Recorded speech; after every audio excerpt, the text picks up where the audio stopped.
Hi everyone, for tonight's Nightcap and review, I'm having a soda, and tonight I'll be discussing Pussycat by Amara Rose. I did receive this as an ARC, and of course I'm giving my honest opinion. This is book 3 in the Love and Madness series, and it is the final book, and you do have to read them in order. These are the highlights and the content warnings. And my rating for this book is a 4.25, so what's it about? So this book is about Kat, who should really stop dating narcissists, especially the most recent one, Alex, who thinks that because he pays her bills, he has the right to control her and treat her like an accessory instead of a person.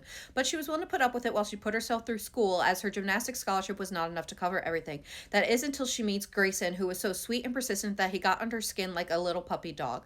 But even with his warm personality, he needs to remember that women like her do not get happy endings, and he'd be better off staying away before he gets scratched, because women like her should just take what they're given and keep their hearts locked up.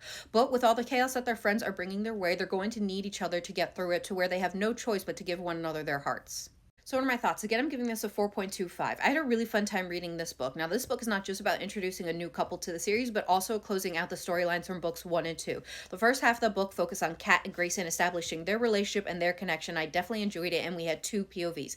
The second half is more about closing out the storylines from the previous book. So the couples from those books make an appearance in that book. And I think there's about 3 more POVs. There could be more, but I could be wrong. But the author still did a great job keeping each POV separate to where you're not confused. Now, again, I did enjoy the first half of the book, but I will say the second half is probably where it really shined for me, simply because my favorite couple, Harlow and Ace, came into the series again, and I just love the two of them because they're the reimagining of the Joker and Harley Quinn, and I am always going to love the most unhinged couple in a room.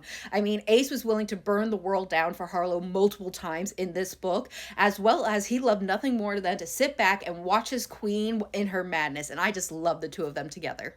Now, like I said, the first half of the book really focuses on Kat and Grayson and establishing their relationship and their connection. And there is very strong black cat energy and golden retriever energy, and I just really enjoyed it.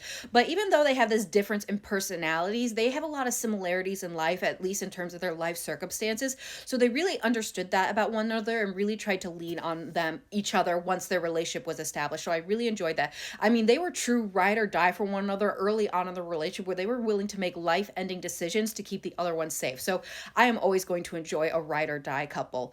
Now, overall, I enjoyed this book and I really enjoyed the series. I think the author closed it out really well to where there are no unanswered questions, as well as I really enjoyed her reimagining of the Batman universe. I do recommend this book and the series. This book will be available tomorrow, February 14th, so definitely give it a try, and I hope everyone has a good night and happy readings.